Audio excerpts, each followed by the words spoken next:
데살로니가 전서는 크게 두 부분으로 나누어졌는데요. 첫 번째 부분은 1장부터 3장까지 데살로니가 교회를 통해서 옛날을 회고하며 또 그러한 가운데서 믿음을 잘 지켜나가는 성도를 향한 감사와 또 칭찬과 격려가 나타나고 있습니다. 그리고 두 번째 부분은 4장부터 5장까지 기록된 말씀으로 예수님의 재림이라는 교회 안에 던져주는 실제적인 교훈을 이야기하고 있는데요. 특별히 이 데살로니가전서 4장 1절부터 12절까지는 종말에 대한 성도의 거룩하고 성별된 삶이 뭐냐, 그리고 13절부터 18절까지는 예수님의 재림에 관한 것으로 종말 시에 각 개인에게 나타날 상황을 설명하고 있습니다. 특별히 오늘 8절까지 말씀 가운데서 이 종말에 대한 성도의 도덕적인 교훈 가운데 특별히 이 순결한 삶에 대해서 이야기하고 있는데요. 또 같이 함께 또 묵상하며 은혜를 나누고자 합니다. 먼저 오늘 바울은 우리에게 데살로니가 교회를 통해서 더욱 많이 힘써야 됨을 이야기하죠. 자, 1절 말씀 가운데 우리 같이 한번 읽어보시겠습니다. 그러므로 형제들아, 우리가 끝으로 주 예수 안에서 너희에게 구하고 권면하노니 너희가 마땅히 어떻게 행하며 하나님을 기쁘시게 할 수 있는지를 우리에게 배웠으니 곧 너희가 행하는 바라 더욱 많이 힘쓰라. 아멘. 데살로니가 교회는 이미 사도 바울의 권고와 권면과 가르침 속에 더 많은 것들을 배워서 삶에 실천하고 있는데요. 그런데 바울은 그보다 좀 더 성숙한 믿음을 요구하면서 더욱 힘썼으면 한다라는 사실을 강조하고 있습니다. 자, 그러면 바울이 힘썼으면 하는 그러한 삶의 모습은 뭔가요? 그것은 크리스찬으로서 어떻게 살아가야 하는가를 두 가지 기억하라고 권면하며 말씀합니다. 오늘 1절 중반절에 보면 너희가 마땅히 어떻게 행하며, 즉 내가 어떻게 행하는 것이 옳은가, 그리고 두 번째는 이어서 하나님을 기쁘시게 할 수 있는지를, 내가 어떻게 사는 것이, 어떻게 신앙생활하는 것이 하나님을 기쁘시게 할 수 있는가라는 것을 생각해 보라는 것이고요. 그것을 더욱 힘쓰라는 것입니다. 전자는 소극적인 것이고 후자는 적극적인 것이죠.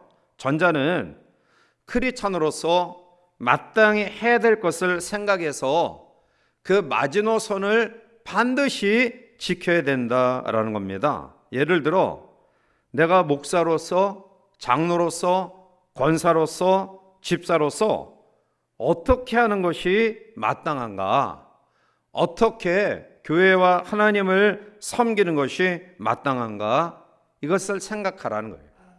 내가 기독교인으로서 어떻게 하는 것이 마땅한가, 그것을 생각해보고 힘쓰라는 겁니다. 또 하나, 바울이 힘쓰라는 중요한 신앙의 원칙은 하나님을 기쁘시게 해드리는 생활을 해야 된다라는 사실입니다. 마태복음 3장 17절에 보면 하늘부터 소리가 있어 말씀하시되 이는 내 사랑하는 아들이요 내 기뻐하는 자라 하시니라 말씀이에요. 예수님의 세례를 받고 올라오시자 하늘에서 음성이 나서 가로되 내 사랑하는 아들, 내 기뻐하는 자다라는 음성이 들려요. 여러분, 우리가 예수 믿으면 자연히 하나님의 아들이 되는 거예요. 하나님의 딸이 되는 거예요.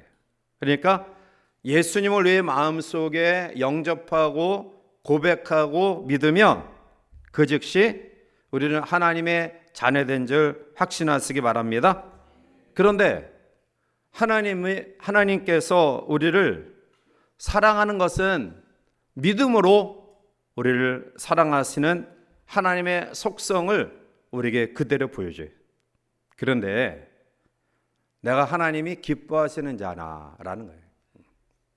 하나님이 나를 보고 아무개야, 너는 내게 기쁨을 주는 자야, 이렇게 이야기할 수 있음을 들을 수 있는 사람이냐라는 거예요. 하나님은 아무나 기뻐하지 않아요. 아무나 하나님이 기뻐하시는 사람이 될 수 없어요.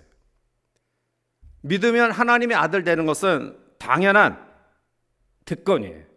그러나 하나님이 기뻐하시는 사람은 따로 있다.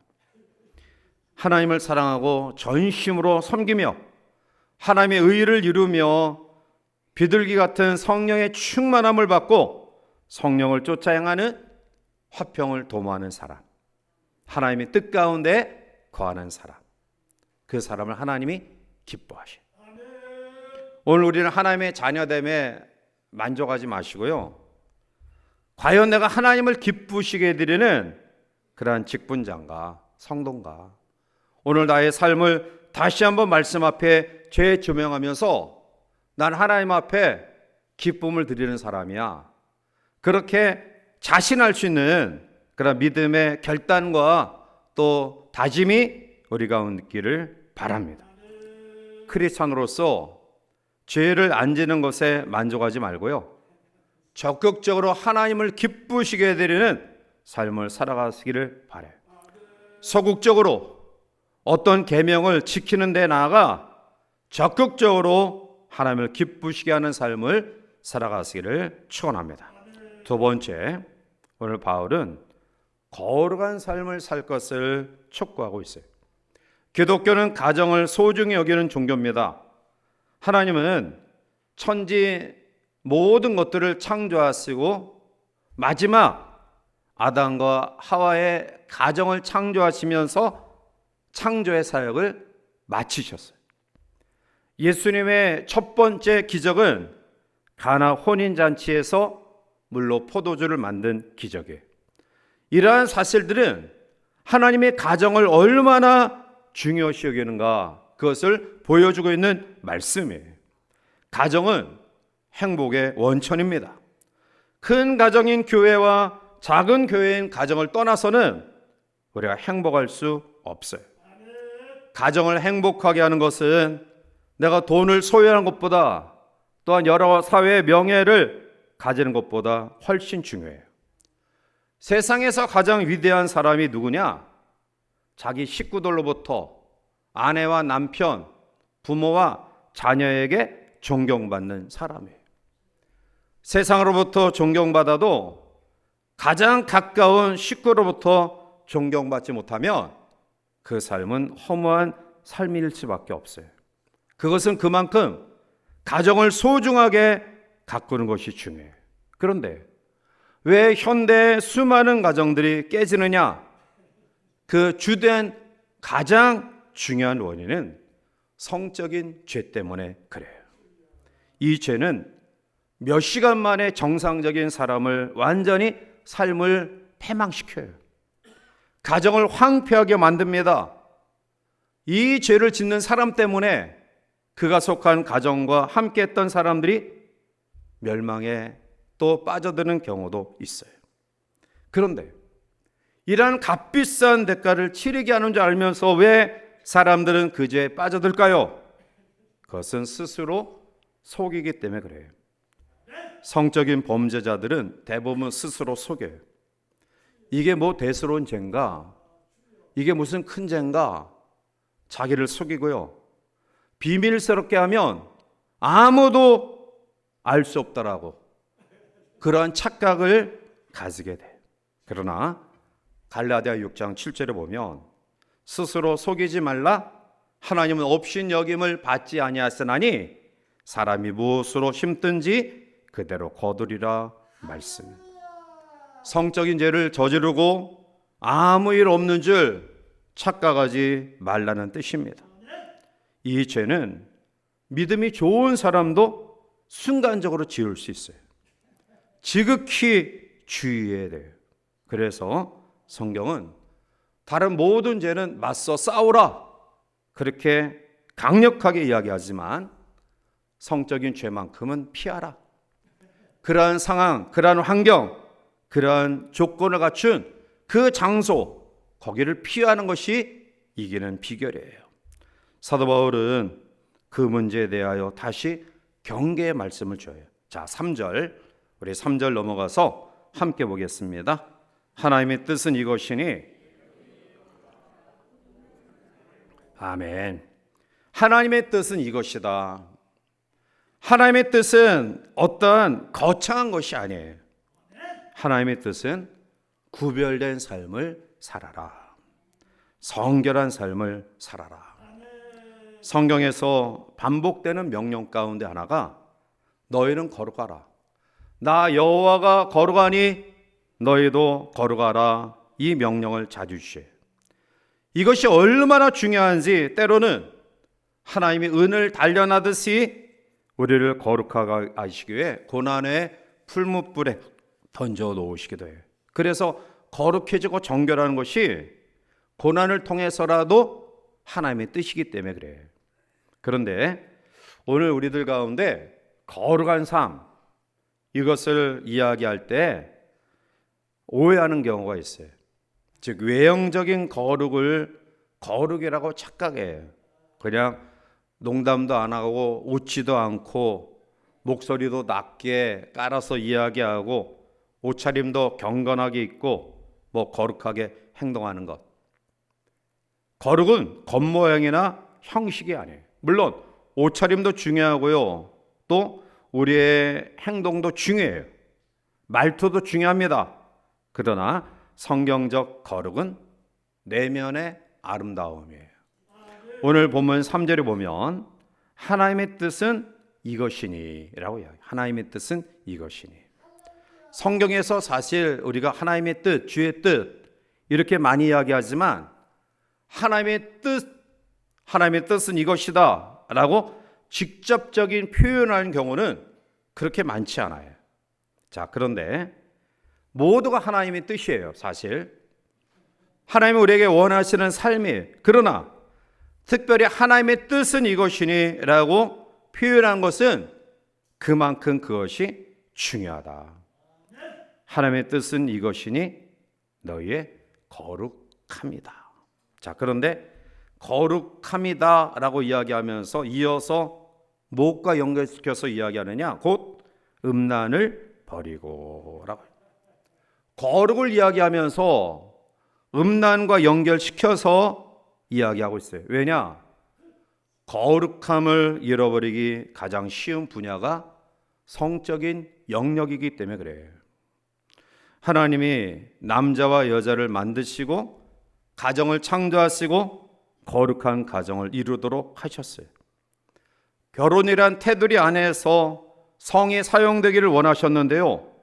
그런데 타락한 인간은 욕망을 제어하지 못하고 음란이나 간음이나 불륜이나 이러한 죄에 빠지게 된 거예요. 거룩함을 잃어버리기 가장 쉬운 분야가 바로 성의 영역이에요. 돈도 또 권력도 명예도 사실 휘발성이 강해요.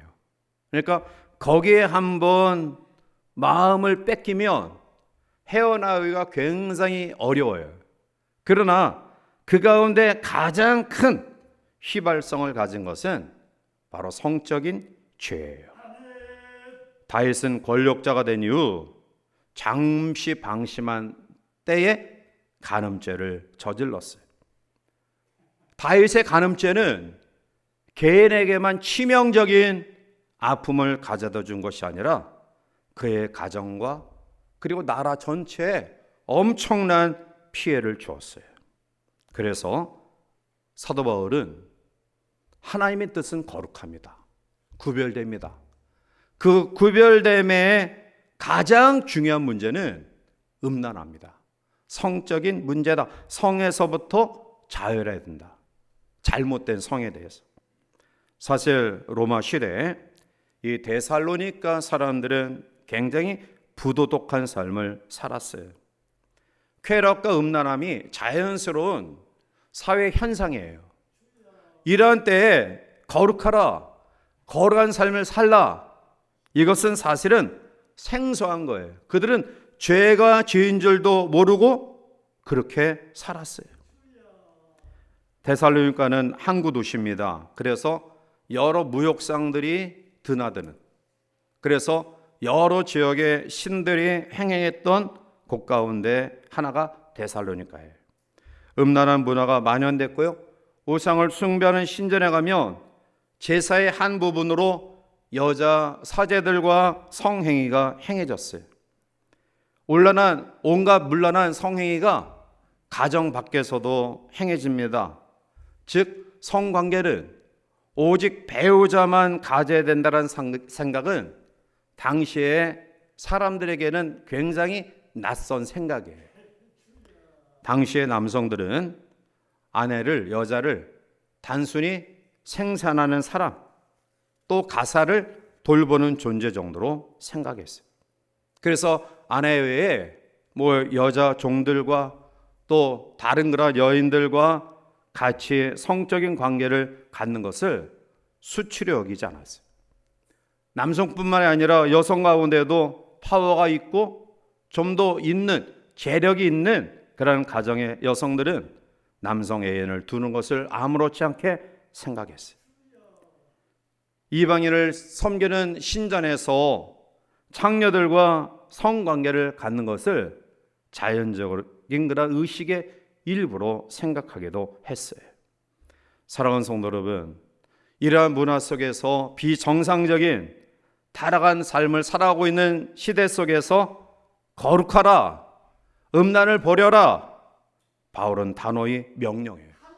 그것은 오늘 우리에게 주시는 명령이기도 합니다. 오늘 이 사회는 성을 상품으로 인식하고요, 성을 쾌락의 도구로 여기고 있어요. 점점 타락한 이러한 문화가 오늘 이 사회를 병들게 하고요, 한참 자라나는 우리의 다음 세대들을 병들게 하고 있어요. 요즘 우리 젊은이들 가운데 보면 몇 번 데이트를 하면 성관계를 갖는 것을 당연시 여긴다고 해요. 대학가 주변에 생활비를 절약하기 위해서 남학생, 여학생들이 함께 동거한다고 해요. 이게 있을 수 있는 일입니까? 아무리 시대가 변한다고 해도 하나님이 우리에게 말씀하시는 이러한 성문화, 이것은 변함이 없는 것.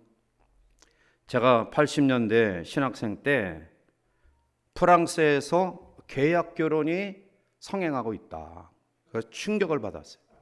계약 결혼이 뭐냐? 결혼하기 전에 살아본다는 거예요. 남자 여자가 살아보면서 성격도 맞고 이상도 맞고 또 이 사람과 같이 살아도 되겠다, 이렇게 동의를 하면 그때서 이제 정식으로 결혼한다는 거예요. 그 얘기를 제가 전도사 때 듣고, 아니 그런 사회가 있냐, 그런 나라가 있냐, 엄청나게 통탄을 금하지 못했는데요. 그런데 그러한 일들이 우리나라에도 만연되고 있다는 거예요. 사랑하는 성도 여러분, 오늘 우리 주변에 거룩함을 지키며 음란한 유혹을 이기는 것이 쉽지 않은 시대가 되었어요. 특히 우리 젊은이들은 더 많이 자연스러운 그러한 환경 속에 처하고 있어요. 이러한 속에 개인을 지키고 가정을 지키고 영적으로 하나님 앞에 하나님의 교회와 나라를 지키는 비결은 순결한 삶을 살아가는 것이다. 자, 그러면 거룩한 삶을 살기 위해서 바울은 어떻게 해야 되느냐? 오늘 4절에 이야기하고 있어요. 4절. 우리 4절 말씀을 함께 보겠습니다. 각각 거룩함과 존귀함으로 알고. 아멘. 이 구절에서 아내라는 이 단어를 헬라어 원어에서는 그릇으로 번역하고 있어요. 자, 어떤 성경학자들은 이 아내를 몸으로 해석하기도 해요. 사실 이 모든 해석이 가능해요. 의미는 같기 때문이죠. 다시 말씀드리면 거룩함과 존귀함으로 자기 아내를 대하라. 거룩함과 존귀함으로 자기 몸을 대하라. 쉽게 깨어질 이 그릇, 그 그릇을 애지중지 소중히 여기는 태도로 대하라. 오늘 우리의 가정을 잘 관리해야 돼요. 몸의 욕구 자체는 죄가 아니에요. 왜냐하면 먹는 욕구, 잠자는 욕구, 또 우리에 주어진 성욕, 이것도 하나님이 주신 거예요. 그러나 잘 절제해서 사용해야 돼요. 잠은 필요한 것이지만 예배 시간마다 잠자는 사람들은 시간 관리를 잘못한 거예요. 아마 무엇 때문에 피곤을 무릅쓰고 잠을 자지 못하지 않았기 때문인가. 그러니까 우리가 하나님 앞에 예배를 경건하고 또 바르게 드리기 위해서는 여러 가지 것들을 절제하고 자제하고 그리고 준비됨이 필요하다라는. 자, 그러면서 5절에 더 구체적으로 이야기해요. 하나님을 모르는 이방인과 같이 세욕을 따르지 말고. 정상적인 성과 세욕은 전혀 달라요. 성은 하나님이 주신 축복으로 아름다운 것입니다. 생육하고 번성하라, 땅에 충만하라, 땅의 모든 것을 다스리라. 즉 번성하고 생육하는 것은 하나님의 축복이에요. 그러나 세욕은 달라요. 그것은 육신의 즐거움으로 상대방을 도구로 여기는, 즉 인격체가 아닌 비인격체로 대하는 그러한 삶이 세욕이에요. 여기에는 하나님의 고귀한 형상을 짓밟는 일을 행하는 죄입니다. 요즘 성적인 문제가 얼마나 심각한지 너무나 쉽게 우리가 성적인 타락의 문화를 접할 수 있는 그러한 세계를 살아가고 있어요. 우리의 자녀들, 우리가 감히 생각할 수 없는 이런 어린 나이의 아이들까지 이러한 부분에 노출되어 있다는 거예요. 특히 사회뿐만 아니라 교회 안의 성적 타락은 더 큰 문제예요. 상상하기도 싫지만 세상 사람들에게 욕먹고 비난받는 일 가운데 지도자의 성적인 타락, 또한 교회의 교우들 관계 속에서의 잘못된 그러한 타락, 이것은 우리가 극히 주의하고 조심하고 절대로 교회 안에서는 이런 것들을 인하여 시험에 빠져서는 안 돼요. 왜냐하면 성적인 이 문란은 자신도 망가지지만 가정이 망가져요. 형제들이 망가져요. 자, 6절 넘어가서 우리 함께 봅니다. 이 일의 분수를 넘어서 형제를 해하지 말라. 이는 우리가 너에게 미리 말하고 증언한 것과 같이 이 모든 일에 주께서 신원하여 주심이라. 형제를 해하지 말라. 그것은 자기의 순간적인 즐거움을 즐기기 위해서 자신도 망가지고 그리고 가정도 망가져요. 형제들이 망가져요. 그리고 우리가 이러한 죄에 벗어날 수 있는 그러한 비결은 6절 하반절에 보면 이 모든 일에 주께서 신원하여 주신다. 이 말의 의미는 주님이 반드시 보복하신다. 주님이 반드시 갚으신다라는 뜻이에요. 성적인 죄로 교회를 문란하게 하고 가정을 문란하게 하면 하나님이 반드시 갚으셔요. 마지막으로 오늘 본문 7절과 8절에 우리에게 이렇게 교훈합니다. 자, 우리 7절, 8절을 넘어가서 함께 봅니다. 하나님이 우리를 부르심은 부정하게 하심이 아니요 거룩하게 하심이니 그러므로 저버리는 자는 사람을 저버림이 아니요 너에게 그의 성령을 신 하나님을 저버림이니라. 성적인 죄는 아내를 배반하고 남편을 배반하고 자녀를 실망시키는 일뿐만 아니라 하나님을 버리는 행위다. 얼마나 무서운 경고입니까? 하나님을 버리는 행위. 결국 하나님이 자기의 소견대로 하는 대로 내버려두는 삶, 하나님이 간섭하지 아니하는 삶, 하나님이 외면하는 삶으로 전락되어진다라는, 얼마나 무서운 죄입니까? 얼마나 심각한 죄입니까? 따라서 성적인 죄는 성령을 주신 하나님을 저버리는 죄다. 이러한 사실을 우리는 꼭 기억해야 할 것입니다. 물론 우리는 연약하기 때문에 죄 문제로 낙심할 수 있어요. 그러나 혹시 이 가운데 이러한 잘못됨과 연약함이 있다고 한다면 이 순간 하나님 앞에 진심으로 회개하는 은혜가 있기를 바라요. 고린도후서 11장 2절에 보면 내가 하나님의 열심히 너희를 위하여 열심을 내노니 내가 너희를 정결한 처녀로 한 남편인 그리스도께 드리려고 중매함이로다. 그러나 나는 이라고 말해요. 즉 고린도 교회도 이러한 문제 때문에 어려움을 당했는데요. 그런데 그들 가운데 회개하고 잡아가면 정결한 처녀처로 될 수 있다. 그렇게 용기를 주는 거예요. 문제는 지금부터예요. 하나님, 내 몸을 지켜서 성적인 죄로부터 멀리하는 내 몸과 영혼을 깨끗한 처녀처럼 하나님께 드리는 삶을 살게 하소서. 이러한 결단과 결심이 우리 가운데 가득하길 원해요. 특히 우리의 자녀 손들에게 여러분 냉혹하게, 냉정하게, 바르게 교육시켜야 돼요. 하나님 앞에 무엇이 하나님을 기쁘시게 드리는 삶인가를 우리의 자녀들에게 바르게 가르쳐야 돼요. 그게 우리의 사명이고요. 오늘 바울이 하나님의 뜻은 이것이다. 성적인 죄를 버리는 것이 하나님의 뜻이다. 그렇게 강조하고 있는 거예요. 사랑하는 성도 여러분, 이 밤 거룩의 열망을 우리 가운데 품는 귀한 시간이 되기를 바랍니다. 하나님의 뜻은 거룩함이에요. 거룩함이 없이는 하나님을 기쁘시게 드릴 수 없습니다. 그런데 우리가 이 거룩한 삶, 성별된 삶이 힘들지만 그러나 여기에 참된 기쁨과 평강과 능력과 자유가 있어요.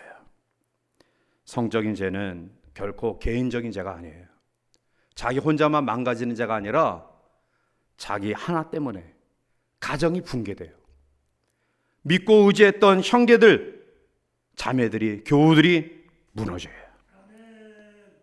이것은 개인의 프라이버시 문제가 아니다.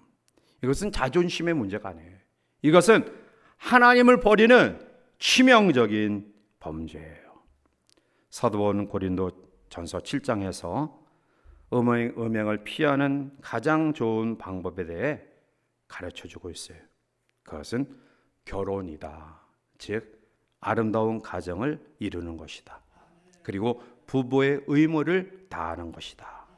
고린도전서 7장 2절과 3절에 음행을 피하기 위하여 남자마다 자기 아내를 두고 여자마다 자기 남편을 두라. 남편은 그 아내에 대한 의무를 다 아내도 그 남편에게 그렇게 할지라.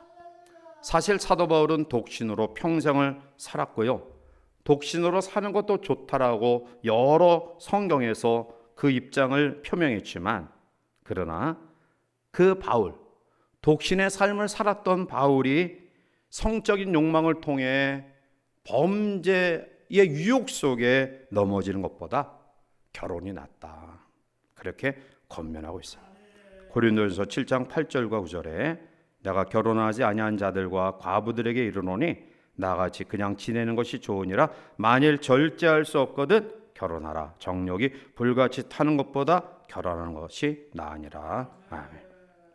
우리는 하나님의 자녀고 하나님의 아들이에요. 하나님의 사랑을 받는 하나님의 자녀들이에요. 그러나 거기에 만족하지 말고요. 하나님의 사랑받는 자녀에서 더 나아가 우리를 자녀 삼으신 하나님을 기쁘시게 드리는 삶을 살아가는 우리 모두가 되시기를 바랍니다. 거룩함의 기초는 결혼의 순결, 가정의 순결이다. 오늘 우리의 가정을 하나님이 임재하시는 거룩한 가정으로 사랑하는 아내와 남편이 또 부모와 자녀가 하나님의 은혜 속에 구별된 삶으로 서로를 위하고 기도하는 그런 아름다운 가정들이 되시기를 바랍니다. 특히 우리 하나님이 거하시는 성전인 우리의 몸을 더럽히지 않고 이 음란한 세계 속에서도 구별된 삶을 통해 하나님이 원하시는 하나님의 뜻을 이루는, 하나님을 기쁘시게 해드리는 복된 삶이 우리 가운데 충만하기를 다시 한번 축원해 드리고요. 특히 우리 자녀 세대들 그들을 위해 더 많이 기도하시고 또 그들을 위해 더 많이 또 신앙으로 양육하는 우리 모두가 되시기를 주님의 이름으로 간절히 축원해 드립니다. 기도하시겠습니다.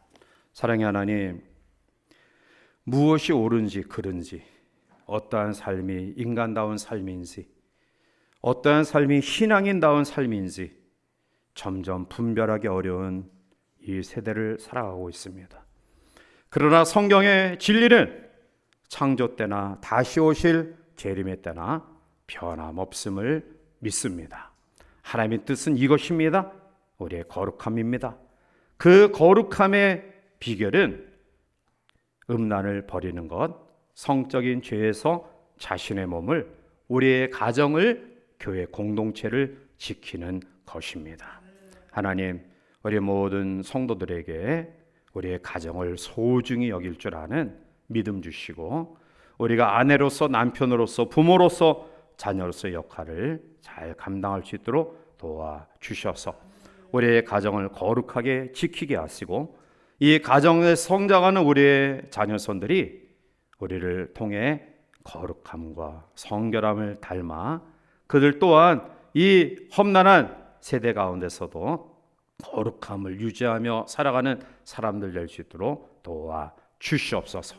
하나님이 기뻐하시는 삶 되기를 원합니다. 하나님이 사용하시는 우리의 후손들이 되기를 원합니다. 주여 도와주시옵소서.